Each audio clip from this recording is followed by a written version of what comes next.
City. So as promised, here's Jeff Darlington, who was with us. He's been embedded with the Chiefs all week long. What have you heard from Spags and Chris Jones about their preparations for this matchup?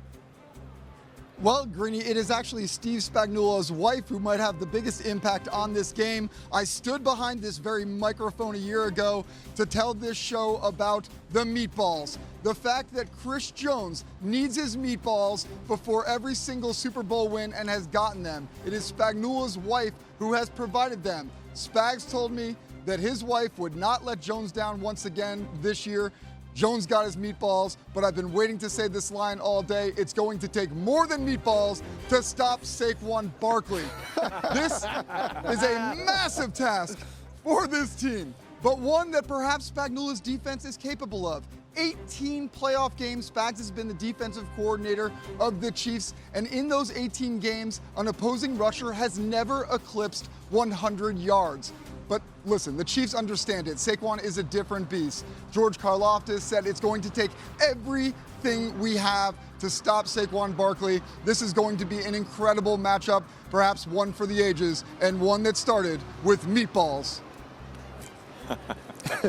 You gotta love it. Outstanding. Love that line. Thank you very much. It will take more than meatballs, Teddy. And so if we consider this defense and the challenge that is ahead of them, because we just had this long conversation about how incredibly big, athletic, and talented the Eagles' offensive line is, and then you marry that with about as skilled a running back as there has ever been in the NFL, and Saquon Barkley, that's quite a challenge. Yeah, talking about the top of the show, too, in terms of the main thing, the reason why, okay, I mean, Sirianni's stressing fundamentals because that offensive line's got the block first and foremost, but then Saquon's going to be breaking tackles. That's what he has to do as a running back, because I think it's inevitable that he breaks through and he's going to have a one-on-one with Bolton. He's going to have a one-on-one with Justin Reed.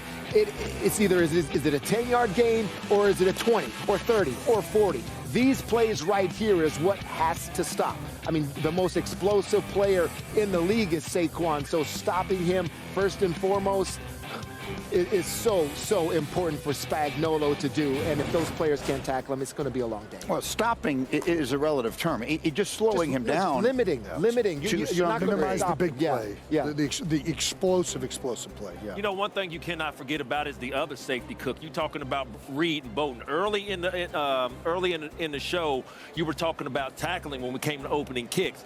But tonight, when y'all look at this defense, in your mind, draw a triangle. And I'm telling you, it's going to kind of be backwards, or a backwards diamond. And it starts with Bolton in the middle, and it's going to end with those two safeties. And what I mean by drawing that backwards diamond is, for 4 quarters, Saquon Barkley has had a lot of success with the blocks from Malata, getting up on that second and third tier of the defense, being able to have those opening big runs on the outside. So for me, talking about the backwards diamond or the triangle, however you look at it, it starts with Bolton, those two safeties. What type of angles are they going to have coming down to tackle a guy like Saquon? You remember that highlight he had where he jumped backwards, where everybody was in ooh and ah? Yeah. On his birthday? Big night for Saquon Barkley, but tackling and having the proper tackling angles is a must-see tonight. Well, and I look at it this way, guys. I think it's critical on first down. All right, you got to stop those runs, even though, because they're committed. Philly's like, no, we are going to run it on first down. And I think that's going to be critical, because I'm going to tell you something about Steve Spagnuolo. He is special.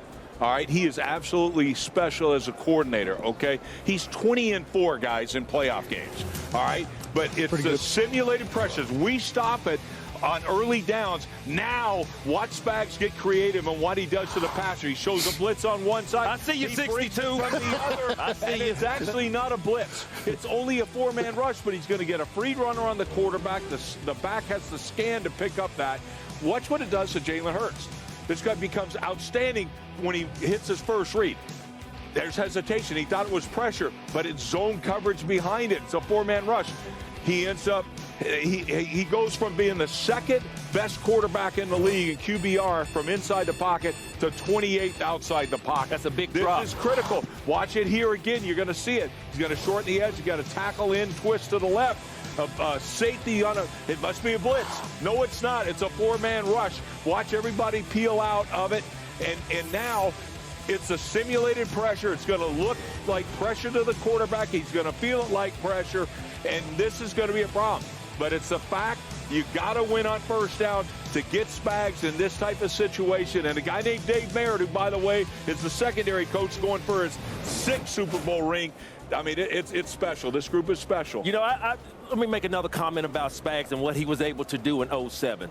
Now we're in 2025, 18 years of dominance from this defensive coordinator, Steve Spagnuolo. But I want to throw something out there. You're talking about simulated pressures. There's something tonight in the second half that I think that this defense has been putting on display this postseason. They did it against the Texans. They did it against the Buffalo Bills on the 4th down play. It is the corner cat blitz that we've been telling you about all season right there. That is the regular season MVP right there, and he corner catted him on a 4th down. That means that he came out with a funny formation. It was a 4-by-1, and the thing about the corner cat blitz, ladies and gentlemen, to look for in the second half, getting them out of field goal range or on 4th down, he was able to put the Buffalo Bills in a great situation where he sped things up, and it came from the corner cat blitz. So you talk about all the added pressures. Be able to look for that corner cat blitz tonight in the second half in a big moment. And Randy, the reason why it's so important, like all that simulated pressure, you got to send it to make the simulated pressures work, and that's what you're going to get. And I love the fact you brought up that corner cat blitz. It's off of cut splits. Yes. So if you're seeing the cut splits by the receiver, that's when the corner cats. It makes it easier to disguise. When that receiver's out there, the safety comes down, and you can tell it's coming from that side. When that receiver's tight, they can hold that shell and then bring the corner. And we covered it all, from Saquon to Spags and its pressures, but also these deep balls for the Philadelphia Eagles, when you've got an A.J. Brown that goes, if there's one-on-one back there, how they defend the deep ball when Jalen just says, I see it, I see it, I see it. One read, boom. I'm going deep to Smitty or to A.J. Brown. Watch that. Having said all of that, if the Eagles are going to win this game tonight, who has to be the MVP? Jalen Hurts. It's got to be Saquon Barkley, in my opinion. Yeah, I think Jalen. I'm saying Jalen Hurts. Jalen Hurts, this last meeting, 3 rushing touchdowns, 1 throwing touchdown. The one thing about it, Coach Spags know, in the running game, you have to stop Saquon, but you cannot let a guy like Jalen Hurts sneak out of the back because of what he did to you last time. So what they're going to do, they're going to make him put the ball in the air. And to your point, they're going to have to connect on the deep ball. So to your question, if they win this game, it's going to be on the arm of Jalen Hurts. See, I think it might be on the legs of Jalen Hurts, Randy, because I see a guy with tailback skills at the quarterback position. So difficult to stop because of the 11-on-11 it presents you defending it. I think that's going to be a huge challenge. And I get it. He's certainly going to have to put the ball in the air. And he had great success the last time in the Super Bowl they played, as you mentioned. But I think I'm going to see more